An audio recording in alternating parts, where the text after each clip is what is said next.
Part of communicating with other people is understanding what they're saying to you. So sometimes we have to get out of our own way to really put ourselves in their shoes and understand where they're coming from. So that's called perspective taking.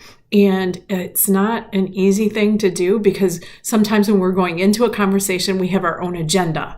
We know what we want to say, and we're going to really force our opinion down their throat, meaning I want you to see where I'm coming from, and I really don't have time to listen to what you have to say because I want you to understand what I have to say.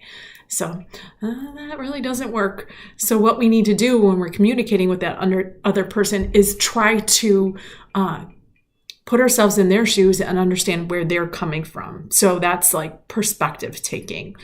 And to do that, you need to let the other person talk and then say what you heard them say. So what you're saying is da da da da da, and then check for understanding by saying, is that right?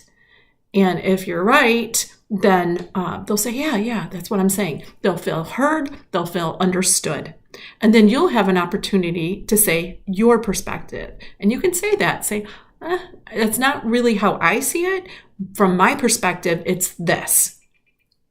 And then they can do that back to you, which means they would reflect back what they're hearing. And sometimes people, they don't have these skills, and we need to kind of teach them these skills and say, what did you hear me say?